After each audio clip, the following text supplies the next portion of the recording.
নির্ঘুম রাত কাটিয়ে ফোলা ফোলা চোখে ঘুম জড়িয়ে এসেছে আমানের, তবুও সময় বিলম্ব করেনি। ভোরের দিকে ঢাকায় পৌঁছে গেছে। নীরবকে বাড়ির সামনে নামিয়ে দিয়েছে। মিটিং শুরু হওয়ার 10 মিনিট আগেই অফিসে যেন আসে সেটাও জানিয়ে দিয়েছে। তারপর চলে যায় সোজা বাড়িতে। কলিং বেল বাজানোর পর দরজা খুলে দেন অনামিকা রহমান। সারা রাস্তা নিজে ড্রাইভ করে এসেছে, একটু ঘুমানোর সুযোগ হয়নি বলে বিধ্বস্ত দেখাচ্ছে আমানকে। অনামিকা রহমান অস্থির হয়ে বললেন, তুমি কাল রাতে রওনা দিয়েছ?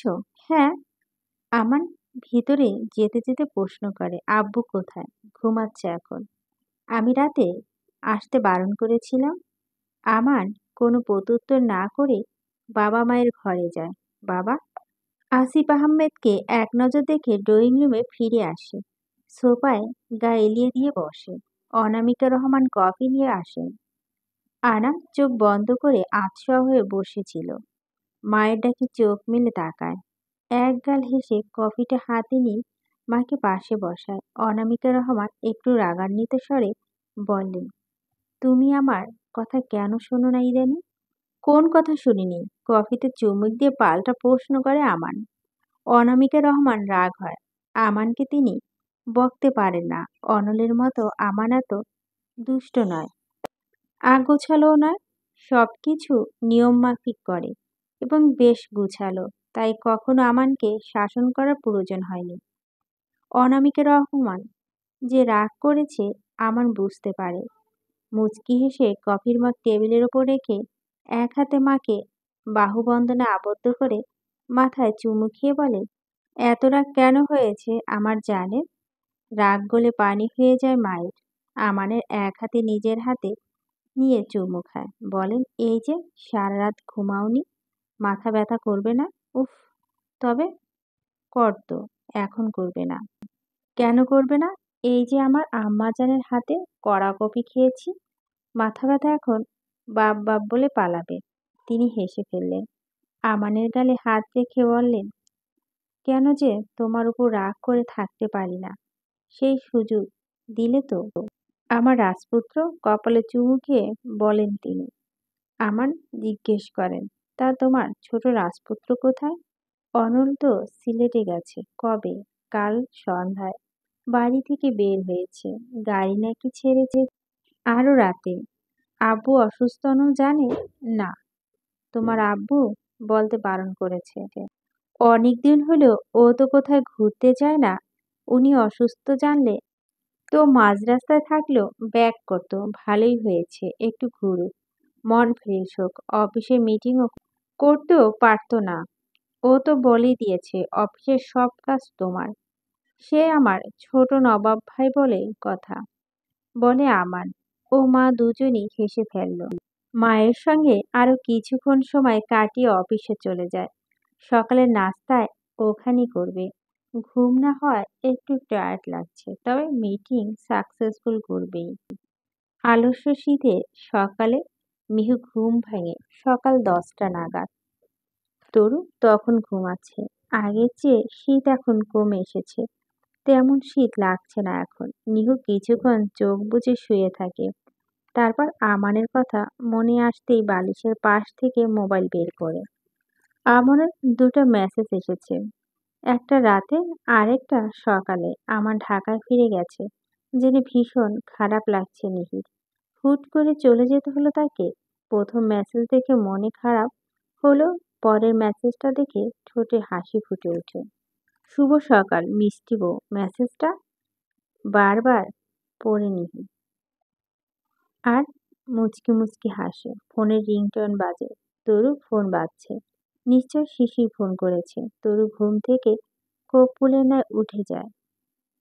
নিহি ওয়াশরুমে চলে যায় ফ্রেশ হতে।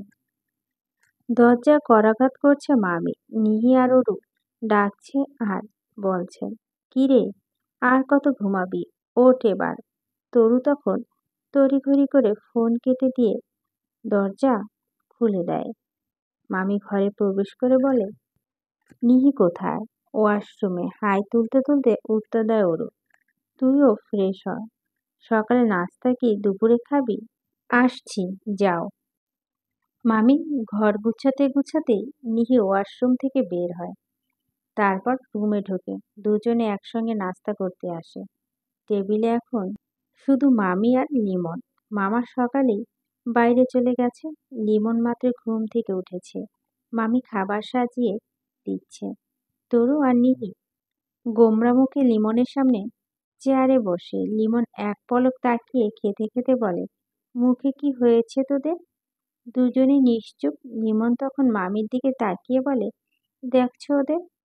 যুক্তি করে আসছে। মামি হাসলেন। লিমন আবার বলে, কিরে কথা বলবি না? না। তরু উত্তর, তুইও বলবি না? নিহিকে প্রশ্ন করে সে। নিহি উত্তরে না। লিমন আর কিছু বলে না, চুপচাপ খায়। খাওয়া প্রায় শেষ হলে তখন বলে, যা, দুজনই রেডি হয়ে নে। অবাক হয় দুজন, ওর দিকে তাকায়।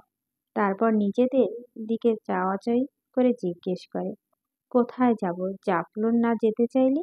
নিহি ভেংচি কেটে বলে, না, এখন আর যাব না। হয়েছে, আর রাগ দেখাতে হবে না। তোরা কি ভেবেছিস তোদের একা যেতে দেব? তখন তরু বলে, একাও যাব না, তোমার সাথেও যাব না, আমরা যাবই না। লিমন ধমক দিয়ে বলো, বেশি কথা বলবি না, যা বলছি তাই কর, যা।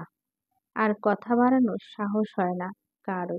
খাবার শেষ করে রেডি হয়ে চলে যায়। আড়মোড়া ভেঙে বারান্দায় গিয়ে দাঁড়ালো অনল। ভোরের সিলেট পৌঁছে ঘুম দিয়েছে। এখনো সবাই মরার মতো ঘুমাচ্ছে। কখন ঘুম ভাঙবে আর কখন যাবে? কিছুক্ষণ পায়চারি করে আবার ঘরে ফিরে আসে। মিলনের পিঠে আস্তে লাথি দিয়ে বলে, শালা ওঠ, আর কত ঘুমাবি? দোস্ত, আর একটু ঘুমাই। ঘুম ঘুম কণ্ঠে বলে মিলন। গায়ের থেকে লেপ টেনে সরিয়ে বলে, উঠবি নাকি পানি ঢালবো? আমি ফ্রেশ হতে যাচ্ছি, এসে যেন দেখি সবাই উঠেছিস। ওঠ। লিসা, সুমু, ওদের কল দিয়ে দেখ উঠছে নাকি। এক রুমে ওরা তিনজন ছিল। অনল ফ্রেশ হয়ে চলে যায়। বাকি দুজন বসে বসে ঝিমায় কিছুক্ষণ। তারপর কল করে সুমাইয়াকে, ওরাও এখন ঘুমাচ্ছে, সবাইকে তাড়াতাড়ি রেডি হতে বলে। সাকিব কল কেটে দেয়। অনল ফ্রেশ হয়ে বের হলে ওরা ফ্রেশ হয়ে নেয়। তারপর সবাই একসঙ্গে খেয়ে প্রথম চা বাগান দেখতে চলে যায়। চা বাগানের প্রতিটা কচি সবুজ চা পাতা যেন মুগ্ধকর সৌন্দর্য।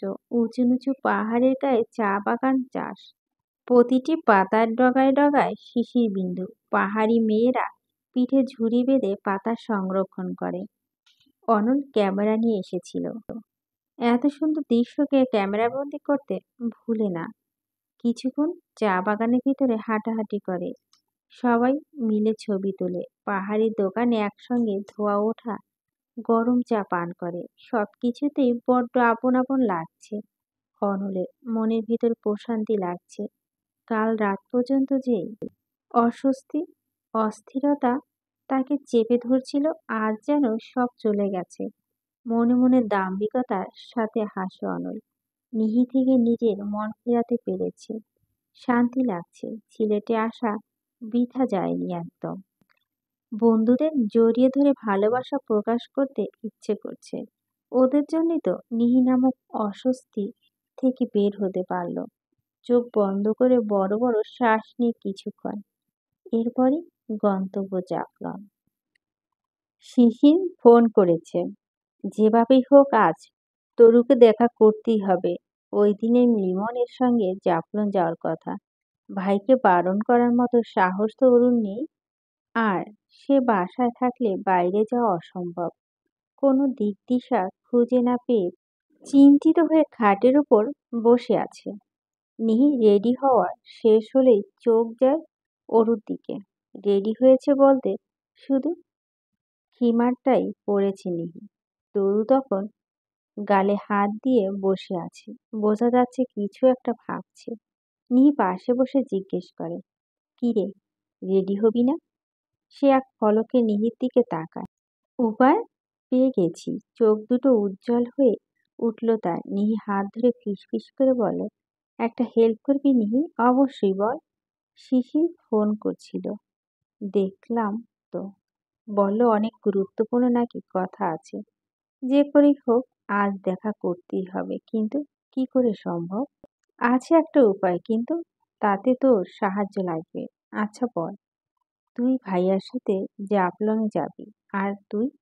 আমি বলবো আমার পেটে ব্যথা করছে, তুইও সাথে তাল মেলাবি। তুই না গেলে আমি যাব না। প্লিজ নিহি, বোঝার চেষ্টা কর। ভাইয়া বাসায় থাকলে আমি বের হতে পারবো না। মাকে কোনোভাবে ঠিক ম্যানেজ করতে পারবো। নিহি অসহায়ভাবে তাকায় তরুর দিকে। এমনিতেই তো যাওয়ার ইচ্ছে ছিল না, এখন আবার তরুটাও যাবে না। নিহিকে চুপ থাকতে দেখে তরু শক্ত করে তা চেপে ধরে বলে, আর ভাবিস না, প্লিজ হেল্পটা কর। যেহেতু এই একটাই উপায় ছিল তরুকে সাহায্য করার, তাই অগত্যা বাধ্য হয়ে নিহি রাজি হয়। মাঝ রাস্তায় অনলদের গাড়ি খারাপ হয়েছে, এমনিতে লেট হয়েছে, এখন আবার আরেক সমস্যা। এখানে গাড়ি মেকানিক্যাল কোথায় পাওয়া যায় তা কারোই জানা নেই। রাগে গজগজ করছে অনল। মিলন তখন অনলকে ঠান্ডা করার চেষ্টা করে বলে, রাগ করিস না, আমি মামুকে ফোন করে জিজ্ঞেস করছি। তোর আবার মামু আসলো কোত্থেকে? তোর তো কোনো মামাই নেই, শুধালে সুমাইয়া। মিলন তখন ফোনের কন্টাক্ট লিস্টে নাম্বার খুঁজতে খুঁজতে উত্তর দেয়, মায়ের সৎ ভাই, ছেলেটির বাড়ি। অনল গাড়ি থেকে নেমে দাঁড়ায়। খোলা রাস্তায় দাঁড়িয়ে থাকতে খুব একটা পছন্দ লাগছে না। ধুলোবালি তেমন নেই। চারপাশে চাষ করা শাকসবজির জমি, কচি কচি শাক পাতা, টমেটো, লাউ, আরো অনেক সবজি রয়েছে। মিলন এসে জানায় মেকানিক্যালের ব্যবস্থা হয়েছে, তবে একটু সময় লাগবে। অনল বিরক্ত স্বরে বলল, কি আর করার। প্রকৃতি কন্যা হিসেবে ছিলেটের জাফলং সারা দেশে পরিচিত। খাসিয়া জৈন্তা পাহাড়ে পাদদেশে জাফলং অবস্থিত। এক কথায় সৌন্দর্য নীলাভূমি যাকে বলে।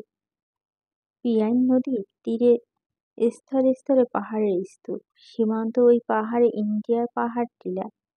ডাউকি পাহাড় থেকে অবিরাম ধারায় প্রবাহিত হচ্ছে জলের ধারা। সিলেট নগরী থেকে ৬২ কিলোমিটার উত্তর দিকে গোয়াইনঘাট উপজেলা জাফলংয়ের অবস্থান। লিমন আর নিহি জাফলংয়ে এসে পৌঁছেছে মিনিট ৩০ হবে। পানির ওপর ছোট ছোট পাথরের ওপর হাঁটছে নিহি। দুহাত বোরখাও ঠিক মতো সামলাতে পারছে না, যার দরুন নিচে অংশটুকু পানিতে ভিজে যাচ্ছে। লিমন বলে, আরে আস্তে হাঁট, কিছু কিছু পাথর কিন্তু পিছিল, পড়ে যেতে পারিস। লিমনের বলতেই যতটুকু দেরি হয়, নিহির পিছিল খেতে ১ সেকেন্ডও দেরি হয় না। তৎক্ষণাৎ ভাগ্যিস লিমন ধরে ফেলেছে। নিহি তখন ভয়ে জড়সড়, সকলের সামনে না আবার বকাঝকা করে, কিন্তু নিহির ধারণা ভুল প্রমাণিত হলো। নিহন এক হাত ধরে বলো, বোরখা ভালো করে ধর, এবার হাঁট। মুহূর্তে নিহি আবেগপ্রবণ হয়ে যায়। লিমনের কথা বড্ড মনে হয়। সব সময় সব পরিস্থিতিতে লিমন ভাইয়া ঠিক এভাবেই নিহিকে আলগে রাখতো। আজ ভাইয়া কত দূর, মাসে একবার দেখা হয় ঠিকই, তবে আগের মতো কাছে তো আর পায় না। নিহিকে অন্যমনস্ক দেখে লিমন জিজ্ঞেস করে, রাগ করছিস নাকি? অশ্রু সজল চোখে নিহি হেসে ফেলে। নিগার পড়ার কারণে হাসিটা দৃশ্যমান না হলেও ভাসা ভাসা চোখে হাসিতে সব স্পষ্ট। লিমন নিজেও মৃদু হাসে। নিহি লিমনের হাত ধরে পানির ভিতরে পাথরের উপর হাঁটছে। পড়তে নিলে আবার খিলখিল করে হাসছে। তখন লিমন নিজেই হেসে ফেলে। হঠাৎই হাসতে হাসতে লিমন থেমে যায়। নিহির হাত ধরে রেখেছিল বলে নিহিকে সঙ্গে থাকতে হয়। এক হাত সামনে একটি সুন্দরী মেয়ে হাত দুটো বগলদাপা করে অগ্নিদৃষ্টিতে লিমনের দিকে তাকিয়ে আছে। দৃষ্টি নড়চড় হচ্ছে একটু পর পর। লিমনের থেকে ধরে রাখা হাতের দিকে মেয়েটি বিস্ফোরিত দৃষ্টি নিপাত করছে। লিমন তখন হেসে বলে, আরে স্মৃতি, তুমি কখন এসেছো? তুমি যে আসবে আমায় বলনি তো। লিমনের কণ্ঠে অবাকও বোঝালো। মেয়েটি এবার ওদের একেবারে কাছাকাছি এগিয়ে আসে। খুব ঠান্ডা কণ্ঠে বলে, কেন? তোমার এসব কীর্তিকলাপ লুকানোর জন্য? আমি আসবো জানলে তুমি আসতে? কি বলছো এসব? তুমি আসবে জানলে তোমাকে সঙ্গে করে নিয়ে আসতাম। নাটক বন্ধ করো লিমন। কে এই মেয়ে? আমার বোন। স্মৃতি নামের মেয়েটি এবার তাচ্ছিল্য করে হাসল। বলল, মিথ্যাটা এখনো ঠিক রপ্ত করতে পারোনি তুমি। আর আমায় কি তোমার বোকা মনে হয়? বোকা মনে হবে কেন? সেটা তো মনে হচ্ছে। আমি অরুকে বাহিরে দেখেছি। আমার ফ্রেন্ড তোমার ওই মেয়ের সঙ্গে দেখে আমায় জানিয়েছে। আমি কিছু না জেনে এমনি এমনি এসেছি ভেবেছ? তোমার ভুল হচ্ছে স্মৃতি। ও আমার বোন ঠিকই, তবে ফুফাতো বোন। স্মৃতি এবার হাততালি দিতে দিতে বলে, বাহ বাহ, আর কত নাটক করবি তুই? প্রথমে বোন, এখন ফুফাতো বোন, আর কিছু বাকি নেই। তুই আমার বিয়ে করে এখন আবার আরেক মেয়ের সাথে ঘুরে বেড়াচ্ছিস। বিয়ে? লিমন ভাইয়া বিয়ে করেছে? তার মানে এই মেয়েটাকে ভাইয়া ভালোবাসে? পরিস্থিতি হাতের বাইরে চলে যাচ্ছে। অলরেডি মানুষ জড়ো হতে শুরু করেছে। পর্যটক মহল এলাকায় এভাবে সিনক্রিয়েট করা তো কোনো মানেই হয় না। নিহি ভাবনার ছেদ পড়ে। লিমন স্মৃতিকে শান্ত করার চেষ্টা করে বলে, প্লিজ স্মৃতি, উত্তেজিত না হয়ে চলো আমরা কোথায় বসি। পুরো বিষয়টা আমি তোমাকে ক্লিয়ার করব। স্মৃতি এবার দ্বিগুণ রেগে বলে, কিসের কথা তোমার সাথে? অন্য মেয়ের হাত ধরে তুই ঘুরবি আর আমি সহ্য করব?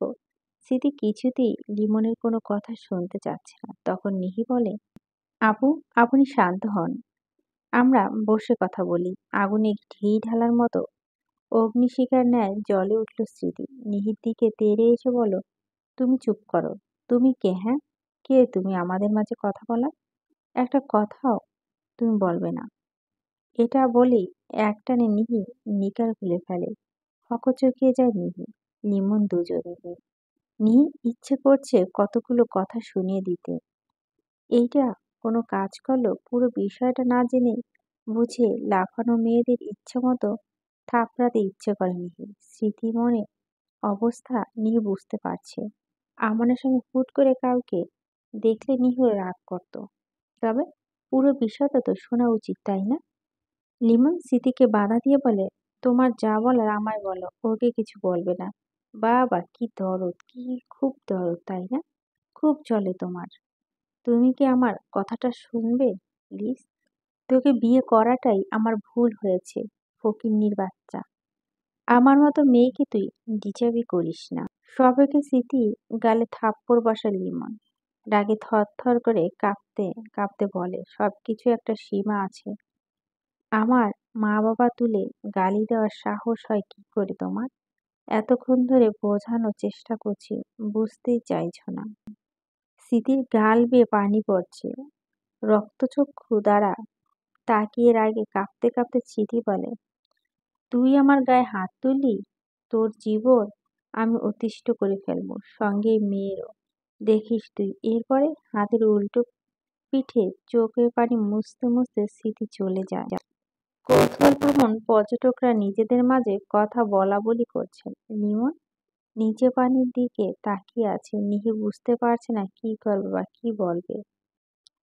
এমনটা কি হওয়ার ছিল? উৎসুক জনতা এখনো আছে এখানে। নিহি নিকাব বেঁধে আস্তে করে বলল, এখান থেকে চলো ভাইয়া। লিমন কিছু না বলে হাঁটা শুরু করে। নিহি পিছু পিছু আসে। আজকের দিনটা খারাপ গেল। নিহি নিজেই খারাপ লাগছে খুব। তবে সত্যি বলতে স্মৃতি নামে মেয়েটা খুব বাজে লেগেছে নিহির। ব্যবহার, আচার আচরণ, শৃঙ্খলার কিচ্ছু নেই। লিমনের কথা ভেবে খারাপ লাগছে, কিন্তু বিয়ের ব্যাপারটা সবার কাছে লুকিয়েছে কেন? হাজারো কথা ভাবতে ভাবতে নিহি অন্যমনস্ক হয়ে হাঁটছে। আশেপাশে কারো অনেক পর্যটকরা যাওয়া আসা করছে। ভিড়ের মাঝে একজন সুদর্শন ছেলের সাথে ধাক্কা খায় নিহি। অন্যমনস্ক ছিল বলে এই ধাক্কাটা এখন খেতে হলো। ছেলেটির হাতে পানি বোতল মাটিতে পড়ে গেছে। যেহেতু ভুলটা নিহির, তাই সে নিজেই মাটি থেকে পানির বোতল তুলে এগিয়ে দিয়ে বলে, সরি।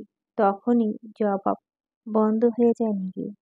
চোখ আটকে যায় সেই সুদর্শন পুরুষটি মুখের দিকে। সে নিজেও এমন ঘটনায় বিরক্ত হয়েছিল, তবে এবার নিকার পড়া নিহির চোখের দিকে তাকিয়ে আটকে ওঠে। অনেক অনেক বেশি পরিচিত এই কাজল কালো চোখ দুটো, এই চোখের ভাষা দীর্ঘ পরিচিত। অস্ফুট স্বরে অনলের মুখ থেকে বেরিয়ে আসে, নিহি। পলকহীন চাউনিতে বিভোর হয়ে আছে অনল। নিহির পথ রোধ করা। কয়েক মুহূর্তের জন্য সে নিজেই যেন কিছুটা থমকে গেছে। অনলের পিছনে কিছুটা দূর থেকে লিমনকে ডাক আসে। নিহি উদ্দেশ্য বলে, নিহি। ভাবনা ছেদ পড়ে দুজনের। ভাবনার অতল গহীন থেকে মিহি নিজেকে সামনে নিয়ে দ্রুত সে জায়গা প্রস্থান করে, হাঁটার গতি বাড়িয়ে সমান তালে লিমনের সাথে হাঁটে। অনল পিছু ফিরে তাকায়। ঘোর কাটেনি তার তখনও। আস্তে আস্তে নিহির দৃষ্টি বাইরে চলে যায়। সবকিছু আবছা আবছা লাগছে। অস্থিরতা বেড়ে গেছে। সুমাইয়া ডাকে তখন, দাঁড়িয়ে আছিস কেন, চল। অনল যায় না। এক দৃষ্টি সুমাইয়ার দিকে তাকিয়ে বলে, বাকশক্তি বোধ হয় লোপ পেয়েছে। সুমাইয়া এবার অনলের বাহুতে ধাক্কা দিয়ে বলে, কি হলো?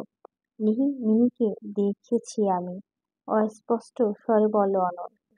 সুমাইয়া অবাক হয়, সেই সঙ্গে অবাক বাকি বন্ধুরা। ওরা সবাই কলেজে ঘটে যাওয়া ঘটনাটি জানে, তবে নিহি এখানে? এটা কিভাবে সম্ভব? সুমাইয়া তখন হাসার চেষ্টা করে বলে, ধুর, মনের ভুল। ইদানিং তুই ওকে নিয়ে বেশি ভাবছিস। না, আমি সত্যি নিহিকে দেখেছি। কোথায় দেখলি? এখানে।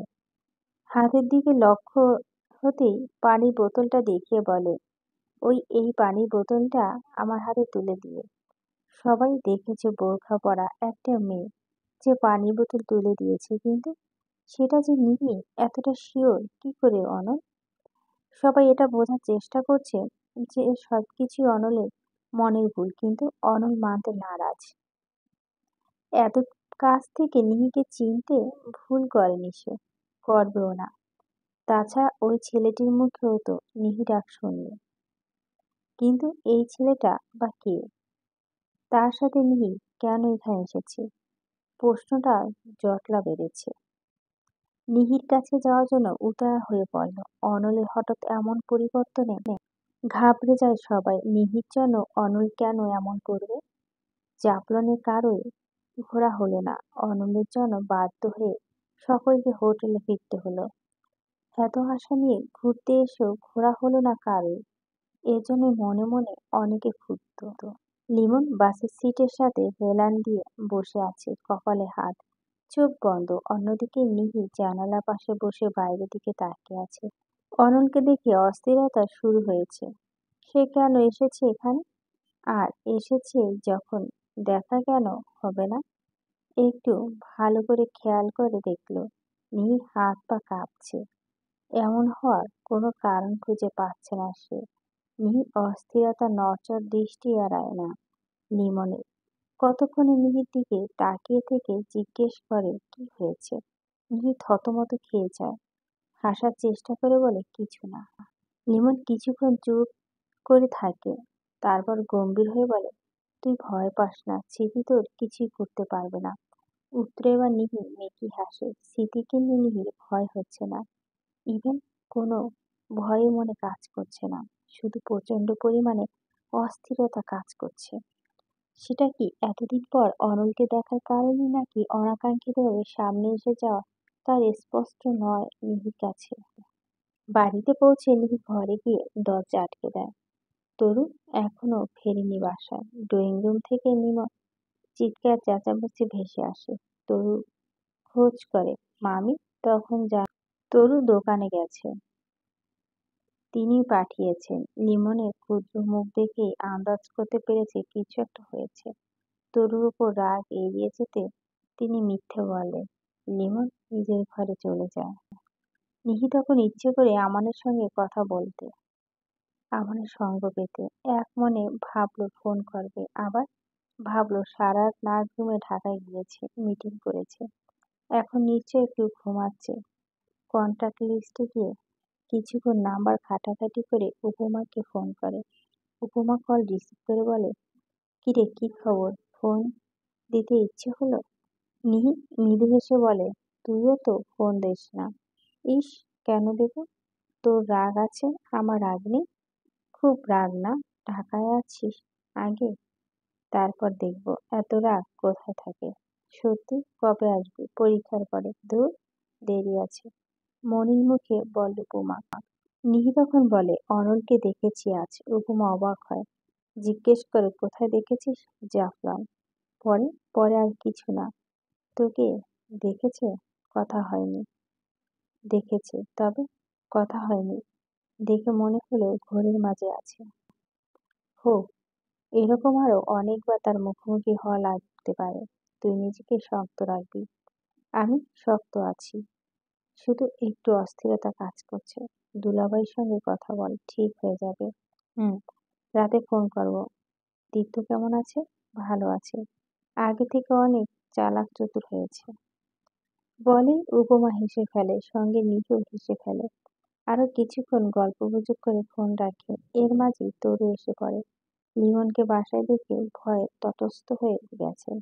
নিহি তাকে শান্ত থাকতে বলে। রাতে খাওয়া দাওয়া শেষ করে ফোন নিয়ে ছাদে যায় নিহি।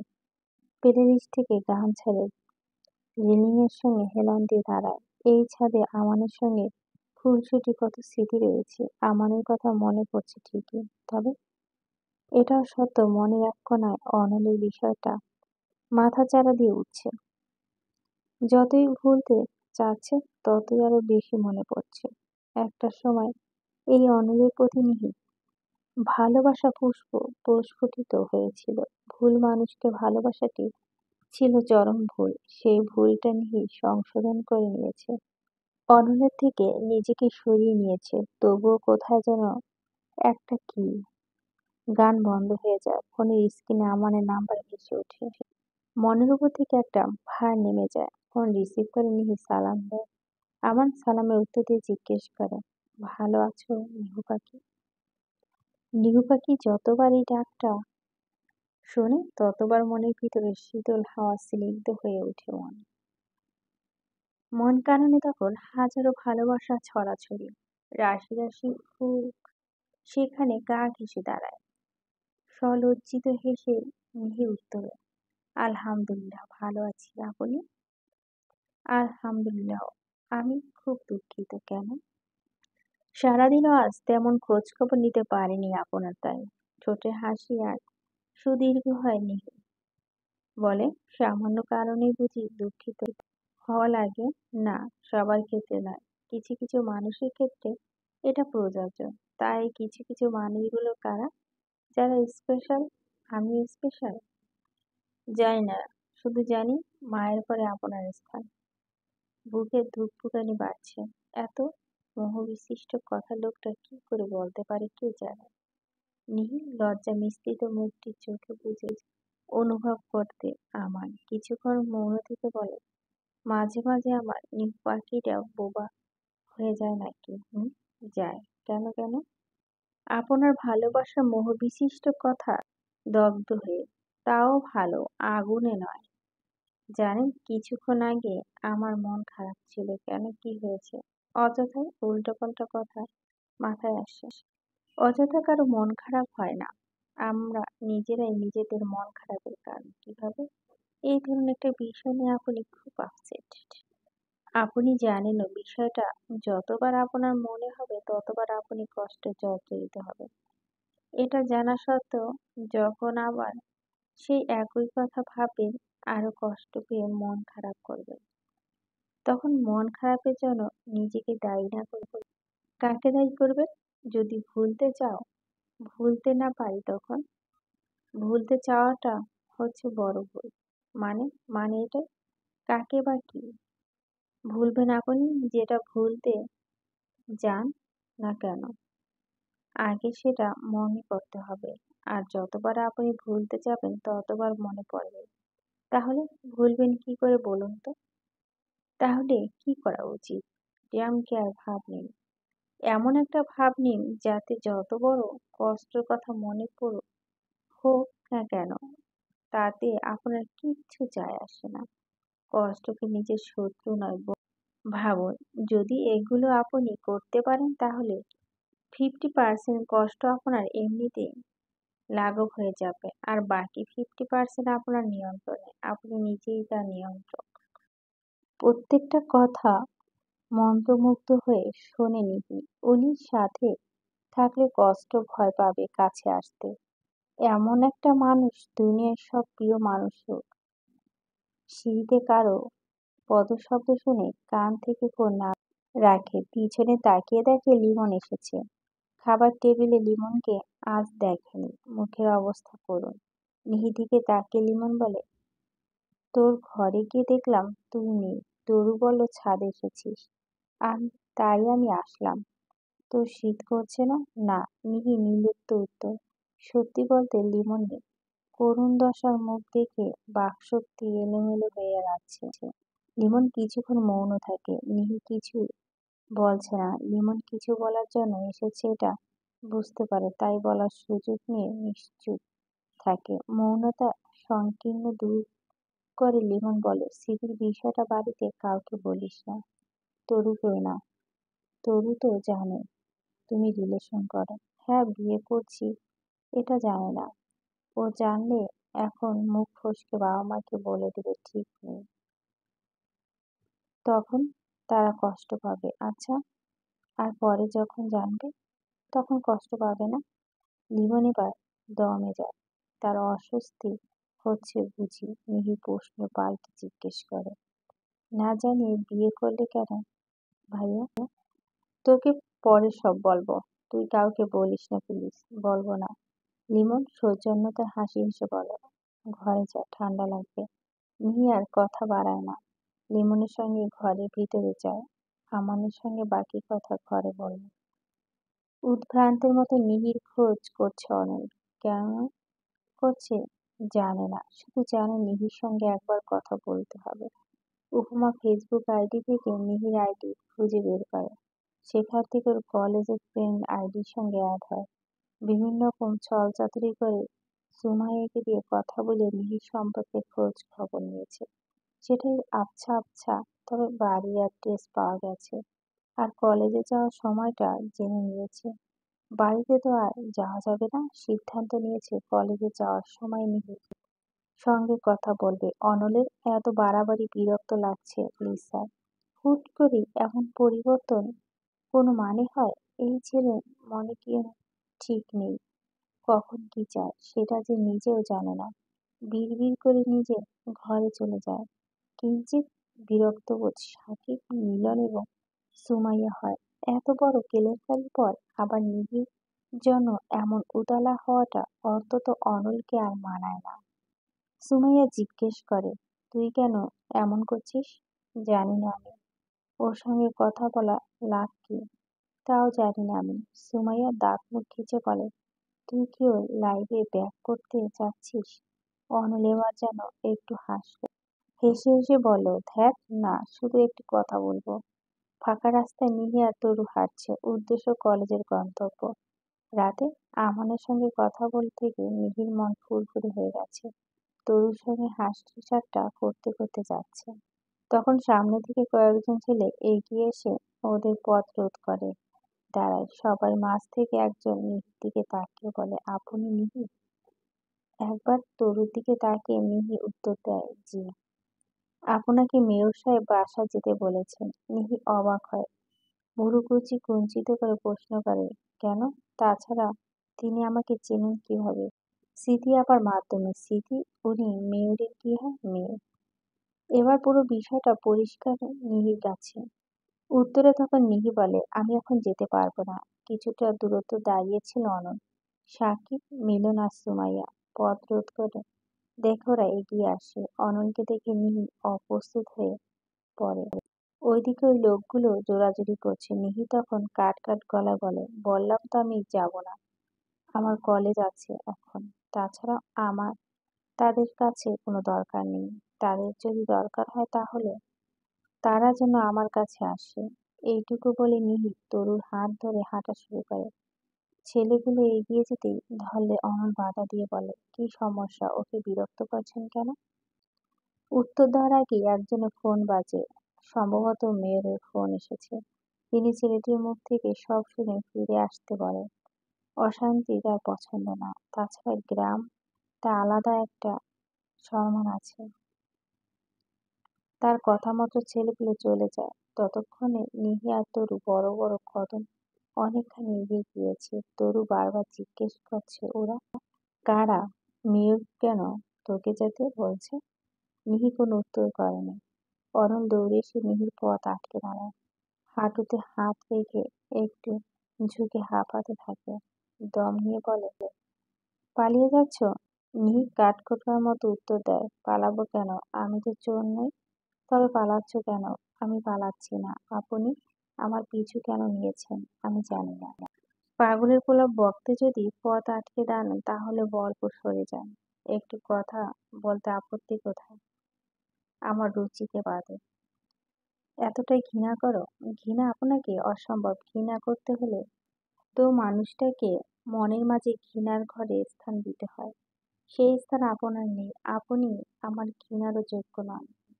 অপমানে চোখ মুখ লাল হয়ে যায় অনলের। সে দাম্ভিকতা মনের মাঝে পুষে রেখেছিল আজ যেন সব নিহি কঠিন কঠিন কথায় ভেঙে চূর্ণ বিচূর্ণ হয়ে যাচ্ছে। এভাবে তো ছুটে আসতে চায়নি তো সে, তবু এসেছে একটুখানি কথা বলবে। আর চাওয়াটা হয়েছে কাল। তার দাম্ভিকতায় ভেঙে গুঁড়িয়ে দিয়েছে। অপমানিত থমথমা মুখ নিয়ে নিহির চোখের দিকে তাকিয়ে আছে। ওই চোখের ভাষা আছে ভালোবাসা নেই, আছে শুধু দগ্ধিত অনল। নিহি চলে যাওয়ার জন্য উদ্যত হলো। অনল পিছন থেকে বলো, এই কি তবে সেই দিনের বলা বুকে আঘাত করার কথা? নিহি থমকে পিছনে তাকায়। অগ্নিবর্গ নয়, বরং শান্ত দৃষ্টি নিক্ষেপ করে অনলের দিকে। এই দৃষ্টিতে বিচলিত হতে হয় অনলকে। ঠোঁটে প্রশান্তি এবং রহস্যের সেই হাসিটা বজায় রেখে নিহি বলে, না, অপেক্ষা করুন। সেটা আঘাত সহ্য করা আপনার ক্ষমতার বাইরে। পারলে সেই আঘাত মেনে নেওয়ার মানসিকতা তৈরি করুন। আর হ্যাঁ, এভাবে স্বেচ্ছায় আর কখনো আমার সামনে আসবেন না। আমি কথা দিচ্ছি, একদিন আল্লাহর ইচ্ছেতে আমরা দুজন মুখোমুখি হব, এবং সেটা দুজনের অজান্তেই। সেই দিনটার প্রহর গুনুন। আল্লাহ হাফেজ।